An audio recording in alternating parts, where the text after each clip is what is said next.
सबका एक कहना है कि कैंडिडेट जेजेपी का सबसे अच्छा है, सबसे शरीफ है, सबसे मिलनसार है। इनकी जितनी अच्छाई लोगों में है, मैं ये मानता हूं बैलेट नंबर 2 पर जो चाबी का निशान है उसको दबाकर लोग जो है इन्हें प्रथम स्थान पर पहुंचाएंगे और चाबी से दिल्ली की पार्लियामेंट का दरवाज़ा खोल करके सिरसा की सीट पर रमेश खट्टर को बिठाएंगे।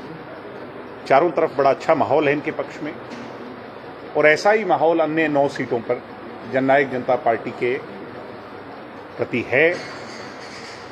जैसे जैसे चुनाव आगे बढ़ रहा है और चुनावी समर में अगर आज किसी पार्टी का कार्यकर्ता जूझ रहा है, संघर्ष कर रहा है, उस लौ में तप रहा है, तो वो जेजेपी का कार्यकर्ता है। हमारी प्रेजेंस हर सीट पर और मजबूत प्रेजेंस हर सीट पर नजर आ रही है, हर विधानसभा क्षेत्र में नजर आ रही है। दुष्यंत चौटाला जी का वो कहना कि हम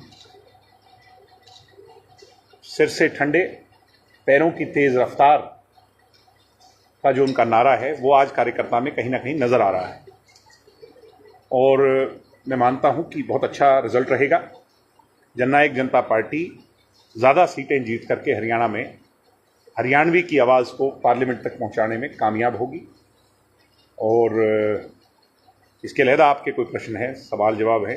आपने जैसे कहा कि हर जगह पर हमारी उपस्थिति, मजबूत उपस्थिति, इस बार सिर्फ उपस्थिति दर्ज कर रहे हैं या विनेबिलिटी के भी कोई बात है? उपस्थिति होगी तभी विनेबिलिटी होगी, बिना उपस्थिति की तो विनेबिलिटी हो ही नहीं सकती। मैंने ये कहा मजबूत उपस्थिति है और उस उपस्थिति में कार्यकर्ता जो संघर्ष कर रहा है, जूझ रहा है, चुनाव लड़ते हुए नजर आना चाहिए।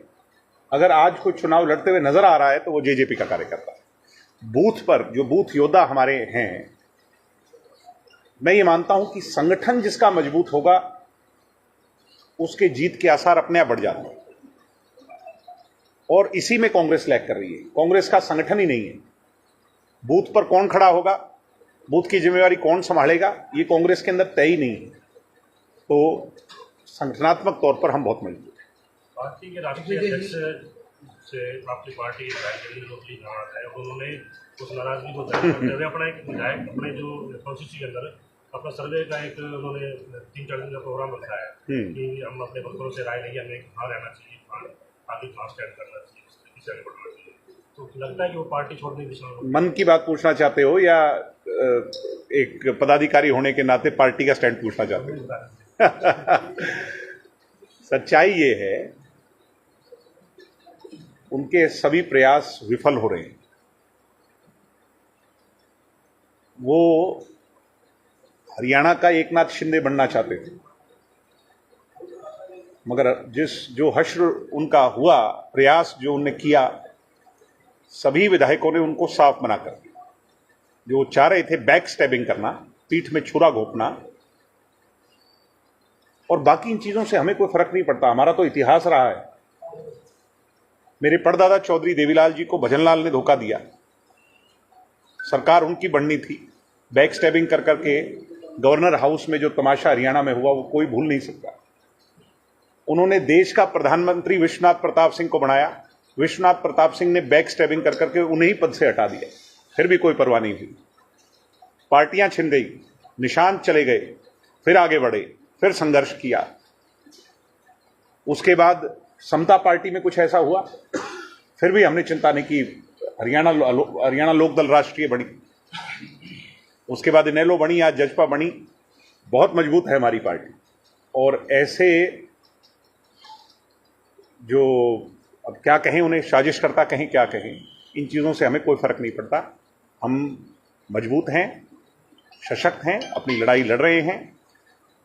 तो पंजाबी में एक गायक था सुरजीत बिंद्रखिया, हम बचपन में उसके गाने सुनते थे। उसका गाना बड़ा अच्छा था कि तू नहीं बोल दी तेरे विच तेरा यार बोलदा। तो बबली नहीं बोल रहा, ये बबली के अंदर खट्टर जी बोल रहे हैं। थोड़े दिन बोलेंगे, 4 तारीख के बाद चुप हो जाएंगे। कुछ का विरोध सामने आया है, आपको कहीं इस बात का अफसोस है कि हमें गठबंधन नहीं करना चाहिए? बिल्कुल अफसोस नहीं है। अफसोस किस बात का होता है? जब अगर हमने गठबंधन किया तो हरियाणा की जनता के लिए किया, जो काम किए हरियाणा की जनता के लिए किए। अफसोस उन लोगों को होना चाहिए जिन्होंने कोई गलती की हो। हमने भारतीय जनता पार्टी के साथ कोई सांठगांठ थोड़ी की। लोभ लालच धन बल के लिए थोड़ी राज में हम सत्ता में आए। हम जनता के जनसेवक बनकर के काम किया। 75% आरक्षण लागू किया, महिला को 50% आरक्षण दिया, BCA समाज को 8% आरक्षण दिया, रिजर्वेशन दी महिला को राशन डिपो के अंदर, 14 फसल पर MSP दी, कोरोना के अंदर 1100 से ज्यादा नई मंडियां बनाई, 50 किलोमीटर के अंदर पेपर बच्चों का जो दूर होता था उसको सीमित दायरे में कर दिया। अब मैं कितने काम गिनवाऊं, बहुत लंबा अरसा लग जाएगा। हरियाणा की जो आबकारी जो आता था बजट में, वो उसको दुष्यंत चौटाला ने 6000 से बढ़ाकर 10,000 करोड़ कर दिया। जो लोग कहते हैं ना शराब घोटाला, वो अगर घोटाला होता तो वो कम होता कि बढ़ता। दुष्यंत चौटाला बात से ईर्ष्या करते हैं कुछ लोग, हमें उन बात की कोई चिंता नहीं। जब आपका गठबंधन टूटा जी, बड़े सवालपूर्ण वातावरण में, और बीजेपी और जसपा एक दूसरे का नहीं बोल रहे, अब ऐसा क्या हुआ कि एक दूसरे की तलवार खींच की? तलवारें नहीं खींचती कभी भी राजनीति में, कोई तलवारें और तोप नहीं चलती। ये तो भूपेंद्र हुड्डा जी ने एक बात कही कि भाई भारतीय जनता पार्टी की सरकार को तोड़ना विपक्ष की जिम्मेवारी है, और दुष्यंत अपनी जिम्मेवारी निभाए।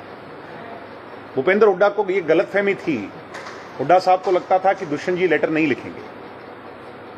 दुष्यंत जी ने अगले दिन 11 बजे प्रेस कॉन्फ्रेंस कर करके, दुष्यंत चौटाला अपने सभी 10 विधायक मुझे दिखाएं। हुड्डा साहब, आप 2-2 बार मुख्यमंत्री रहे हैं, इतनी नॉलेज आपको जरूर होगी कि विधायकों की परेड सड़क पर या बाजार में नहीं होती, वो विधानसभा में होती। और विधानसभा के अंदर जिस दिन सेशन आप बुलवाएंगे या गवर्नर साहब बुलाएंगे, हरियाणा के जो हमारे अध्यक्ष हैं विधानसभा के वो बुलाएंगे, तो उस दिन दुष्यंत चौटाला के साथ सभी विधायक नजर आएंगे, 10 के 10, दुष्यंत चौटाला समेत 10 सभी नजर आएंगे। वीरेंद्र मोदी ये कह रहे हैं कि हमारे को जो विधायक बनाया जनता ने बनाया, और मैंने आपको क्या, अरे आप बात कोई छोड़ दो, विधायक दल का नेता किसकी बात कर रहे हो? मैं कह रहा बात कोई छोड़ दो। हमने प्रधानमंत्री बनाए, वही हमारे सगे नहीं हुए, तो पंचायत का मंत्री बनाया, कोई दिक्कत नहीं है, कोई इशू ही नहीं है। वो उन्होंने जो प्रयास किया और उनका क्या हश्र हुआ। लोग ऐसा है, मैं आपको एक बात बताता हूं, आप इतने पत्रकार हैं, आपके परिवार हैं, आपका एक एक ईंट से अपना घर बनाते हैं, उसको जोड़कर बनाने खड़ा करने का जब प्रयास कर रहे होते हैं, और कोई लुटेरा उस घर पर कब्जा करने के लिए, मैं नाम लेने लग जाऊं, इन चीजों से कभी किसी का कोई नुकसान कर पाया है क्या? हमने इनेलो छोड़ी थी, पार्टी का झंडा, पार्टी का सिंबल, पार्टी का धनबल, सब कुछ उनके पास छोड़ करके अपना घर बनाया था। तभी आज भी लोग दुष्यंत चौटाला को पलकों पर बिठाते हैं। अगर उस दिन वो स्नैच कर करके आते वहां से, तो लोग हमें उस बात के लिए माफ नहीं करते। तो कार्यकर्ताओं का, लाखों कार्यकर्ताओं ने, हम सब लोगों ने जो पार्टी खड़ी करी है, कोई कल का आदमी उसको 2 मिनट में कब्जाना चाहे, ये हरियाणा प्रदेश में संभव नहीं, महाराष्ट्र में हो। ये उम्मीदवारों पे जो हमले हो रहे हैं, जैसे साथ में भी हुए, अशोक तंवर पे भी हुआ, इसको कैसे देखते हैं भाई? अब हम जो उम्मीदवारों पर या किसी भी राजनेता पर गांव में अगर कोई स्टोन पेडलिंग करेगा, पत्थर फेंकेगा, इस चीज की निंदा की है, सब निंदा कर रहे हैं। आप भी सवाल तो मेरे से पूछ रहे हैं, निंदा आप भी मन में कर रहे हैं, सब निंदा कर रहे हैं। ये चीज एक्सेप्टेबल नहीं है। और विशेष तौर पर महिलाओं के साथ अगर ऐसा हो रहा है, हरि का हरियाणा, उस हरियाणा के अंदर अगर हम अपनी माँ बेटियों के साथ इस तरह का व्यवहार कर रहे हैं, ये चिंताजनक है। आपने कहा कि वो कांग्रेस के लोग थे हमला, वो तो पहचान ही हो गई ना। मैं दुष्यंत चौटाला जिंदाबाद के नारे लगा रहा था, क्या ये लगाना बुरा है? दुष्यंत चौटाला जिंदाबाद है, था और रहेगा। दुष्यंत चौटाला के जिंदाबाद कहने पर अगर मैंने कोई देशद्रोह कर दिया तो मेरे पर वो लगा दीजिए।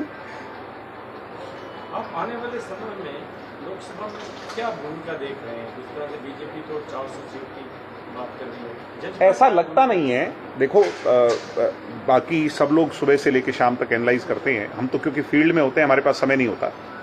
मगर राजनीतिक लोगों को खबरें मिल जाती हैं, पता चलता है देश में क्या हो रहा है। सुबह उठते हैं, अखबार हम भी पढ़ते हैं। जो आज दिख रहा है उसमें लगता नहीं कि बीजेपी 200 से ऊपर जा रही है। 200 सवा 200 के बीच में बीजेपी और 250 से नीचे एनडीए रह जाएगी। बीजेपी का इलेक्शन जिस स्थिति में जब इलेक्शन चला था, वो स्थिति और आज के दिन में कम से कम 30-40% का ग्राफ उनका गिरा है। अब ये और कितना गिरता है, अभी तो मेरे हिसाब से 3 फेज की बाकी है, 4 फेज की, 3 बाकी, तो 3 में और कितना गिरता है ये देखने वाली बात है। मगर अभी ये एक ट्रेंड होता है किसी भी राजनीतिक दल के चुनाव का, अगर वो गिरने लग जाए तो फिर वो रुकता नहीं।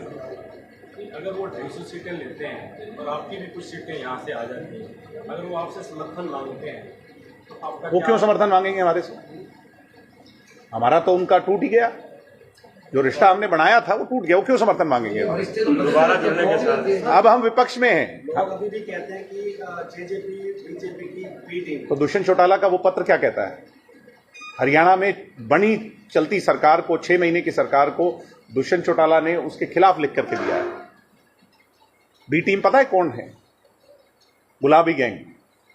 बी टीम वो लोग हैं जिन्होंने श्रुति चौधरी की टिकट को कटवा करके दान सिंह को टिकट दिलवाई अपने बेटे को जिताने की।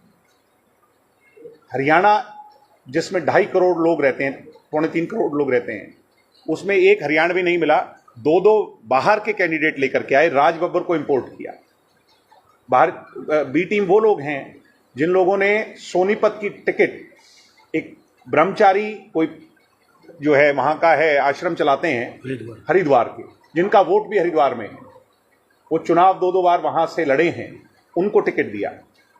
मनोहर लाल खट्टर जी के सामने एक डमी उम्मीदवार को उतारा। बी टीम वो लोग हैं जो हैंड इन हैंड हैं, सिर्फ एक सीट जीत जाए, बाकी सब कुर्बान हो जाए, सब नेता कुर्बान हो जाए, कांग्रेस कुर्बान हो जाए। बी टीम वो टीम है।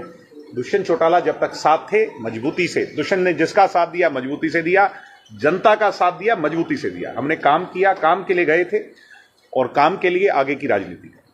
हम विकास की बात करते हैं, हम प्रोग्रेसिव पॉलिटिक्स की बात करते हैं, हम 36 जात की पॉलिटिक्स की बात करते हैं, और हुड्डा जी 60 गांठ समीकरण और ड्राइंग रूम की पॉलिटिक्स की बात करते हैं। अब ऐसा लग रहा है जी कि भूपेंद्र हुड्डा के खिलाफ ही ज्यादा आप बोल रही हो। भूपेंद्र सरकार ही नहीं होगी, सरकार तो बीजेपी की चल रही है। भूपेंद्र हुड्डा की जिम्मेवारी है कि वो अपनी जिम्मेवारी को निभाएं। आज वो सरकार को गिराएं, क्यों नहीं गिरा रहे? मैं तो यहां तक कहता हूं कि कुमारी शैलजा जी बहुत आदरणीय और बहुत अच्छी नेत्री हैं, मैं उनका बहुत आदर करता हूं। वो जो उनका जो एथिक्स है उनमें, वो बहुत अच्छी, मतलब मैं नहीं, सब उनका आदर करते हैं। मगर कुमारी शैलजा जी को फतेहाबाद में और सिरसा लोकसभा में डला हुआ एक वोट भूपेंद्र हुड्डा को जाएगा। ये बात आप मेरी नोट कर लीजिएगा। कांग्रेस को डला, हाथ के निशान पर डला, भूपेंद्र हुड्डा के विरोध में भी डला वोट, अगर वो शैलजा पक्ष का है, उसका फायदा कल को शैलजा जी को नहीं होगा। ये मेरी बात को नोट कर लीजिएगा। जो पैसों के बल पर कांग्रेस पार्टी की टिकटों को खरीद सकता है, वो कल को पूरी कांग्रेस को भी खरीद लेगी। और नहीं, डिस्क्राइब तो मैंने कर दिया, अब तो उसको एनालाइज करना है आपने। नहीं, मैंने कर दिया, मैं जितना कर सकता था मैंने कर दिया। मैंने कहा शैलजा जी को डला हुआ एक हाथ के निशान पर वोट भी हुड्डा जी को जाएगा। एक बार ना भजनलाल जी ने भी ऐसे चश्मे को हाथ लगा के कहा था कि वोट नहीं, मैंने क्या कहा, शैलजा जी को डला हुआ वोट भी फतेहाबाद और सिरसा के खिलाफ जाएगा, इस बेल्ट के खिलाफ जाएगा। ना मुझे चश्मे पे हाथ लगाना है, ना मुझे हाथ दिखाना है, मैं तो साफ कह रहा हूं, शैलजा जी को डला हुआ एक वोट, कांग्रेस को डला हुआ वोट भूपेंद्र हुड्डा और रोहतक, किलोई और सांगी तक सीमित हो जाएगा। आपने कहा भी भूपेंद्र सिंह हुड्डा को हम कह रहे हैं सरकार बनाए, सरकार में बना, शुरू में जब आपको बहुमत मिला था तो भूपेंद्र सिंह हुड्डा ने कांग्रेस का प्रयास किए थे, उसको प्रयास। एक बात और है, बड़ी अच्छा आपने सवाल पूछ लिया, अब इसी नोट पे खत्म कर देते हैं इसे, कि भूपेंद्र हुड्डा से मेरी 3 दफे बातचीत हुई टेलीफोनिक। डॉक्टर केसी बांगड़, मेरी और एक व्यक्ति और थे, मैं नाम भूल गया, हम 3 लोगों की कमेटी बनाई थी दुष्यंत जी ने। 10 सीटें आते कि तुम संपर्क करो कांग्रेस के लोगों से और इनको बोलो कि हम बीजेपी के खिलाफ जीत के आए हैं, पहला मौका हम आपको देते हैं, हम आपको बाहर से समर्थन देंगे। मैंने खुद बातचीत की हुड्डा साहब से और वो रिकॉर्ड्स मेरे पास आज भी कायम है, उनको कोई झुठला नहीं सकता। आजकल तो सारी चीजों के रिकॉर्ड होते हैं। तो मैंने 3 दफे बातचीत की हुड्डा साहब से और हुड्डा साहब ने 2 बातें कही। पहली बात तो ये कही कि निर्दलियों का जुगाड़ करो। तो मेरे को बड़ा अचंभा हुआ। मैंने कहा सर, ये निर्दलियों का जुगाड़ या उनको साथ लेके आने वाली बात तो आप बड़े पार्टनर हैं अगर होंगे, और ये वो निर्दलीय जीत करके आए हैं जो आपके संपर्क के लोग हैं, आपकी सरकारों में मंत्री रहे हैं, या आपके इलाके से जीत करके आए हैं। आप इनसे संपर्क करो, हम भी प्रयास करते हैं। जब दूसरी बातचीत हुई तो उन्होंने कहा निर्दलीय मेरे संपर्क में नहीं है।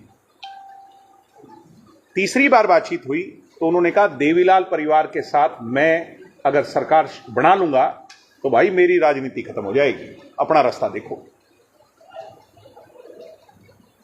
ये बार बार बातचीत उठती है हरियाणा में कि जेजेपी ने बीजेपी की गोद में बैठ गई जाकर के, 75 पार वालों को यमुना पार भेजने वाले उनके साथ चंडीगढ़ में बैठ गए। ये क्यों उठती है मुझे समझ नहीं आ रहा। बल्कि पोतों समान होंगे। मेरे पिताजी और दादाजी को हुड्डा जी ने जेल में डाल दिया था, तो वो जेल से तो बातचीत करेंगे नहीं उनके साथ।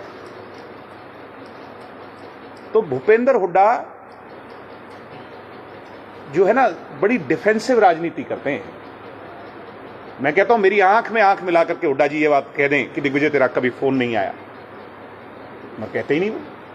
इसका मतलब मीडिया के साथी वो ये बात मानते हैं कि दिग्विजय का फोन आया था, मगर इस बात की अगर हामी भर दी तो जनता को क्या जवाब देंगे। उनकी एक सोच है, मैं इसको अब खत्म करना चाहता हूं, कुछ आगे के कार्यक्रम है, आप भी लेट होंगे। उनकी एक सोच है कि देवीलाल का परिवार, चौधरी देवीलाल का वोटर, उनका कार्यकर्ता घर बैठ जाए, तू तेरा बेटा हरियाणा पर राज करो। ये तो किसी भी स्तर पर किसी प्लेटफॉर्म पर खड़े ना हो। और उसके लिए मेरे पिता और दादा को 10-10 साल की कैद की। चौटाला साहब मुख्यमंत्री की दौड़ में थे, मेरे पिताजी का 40 साल का संघर्ष था। क्या दोष था उनका, किसने जेल में डाला? मेरे पिताजी को 10 साल की, जब उनका करियर पीक पर था अपने जीवन में, भूपेंद्र हुड्डा ने 10 साल की कैद सुनवाई, साजिश रची। सारा हरियाणा मानता है, बच्चा बच्चा मानता है। और आज भी वो हमारा जवाब नहीं देते, बच करके हमें बच्चा कह करके उससे बचना चाहते। एक लास्ट क्वेश्चन हो रही है, ये आपका नाम इस बार चर्चा में आ रहा है, आप चुनाव लड़ेंगे लोकसभा चुनाव में। जी, जैसे आज पार्टी को लोग छोड़ के भाग रहे हैं, तो ये आप अगर कहीं से चुनाव लड़ते हैं पार्टी में मंजूरी नहीं मिलती? मैं फिर उसी बात पे आ जाऊंगा। आप छोड़ने की बात करते हैं, मैं कहता हूं प्रधानमंत्री छोड़ गया हमारा बनाया हुआ। ये अगर आप चुनाव लड़ते हैं पार्टी को मंजूरी नहीं मिलती? देश का सबसे बड़ा संविधान राजनीतिक पद क्या है? प्रधानमंत्री का पद। चौधरी देवीलाल ने वीपी सिंह को बनाया था कि नहीं, आप मानते हो सारे? जब बनाया था वही छोड़ गए उन्हें। फिर चौधरी देवीलाल ने जब कमबैक किया था, वो कैसा कमबैक था? चौटाला साहब ने जब कमबैक किया वो कैसा कमबैक था? तो ये चीजें मैटर नहीं करती राजनीति में। इस तरह की बैक स्टैबिंग कर, मैं तो बैक स्टैबिंग ही कहूंगा इसे, बैक स्टैबिंग करने का जो प्रयास करते हैं। मुझे रामकरण काला जी की बात बड़ी अच्छी लगी। उन्होंने कहा हमारा नेता दुष्यंत, ईश्वर सिंह जी ने कहा हमारा नेता दुष्यंत है। हम, राजनीतिक बात अलग हो सकती है, मगर जिस पार्टी के एमएलए हम हैं उस पार्टी के साथ गद्दारी नहीं करेंगे, वफादारी करेंगे। इस तरह से संगठन में बिखराव हुआ, इससे आप दुखी हैं या इसे चैलेंज की तरह एक्सेप्ट कर रहे हैं? दोनों ही चीजें होती हैं। जब आपका कोई, जिस पर आपने इतना विश्वास किया हो, वो छोड़कर मझधार में आपको चला जाए तो दुखी भी होना चाहिए और उसकी चिंता भी करनी चाहिए, और चिंता कर करके उसको एनालाइज करना चाहिए। मगर जब अगला कदम उठे तो आपका हौसला उससे बड़ा होना चाहिए।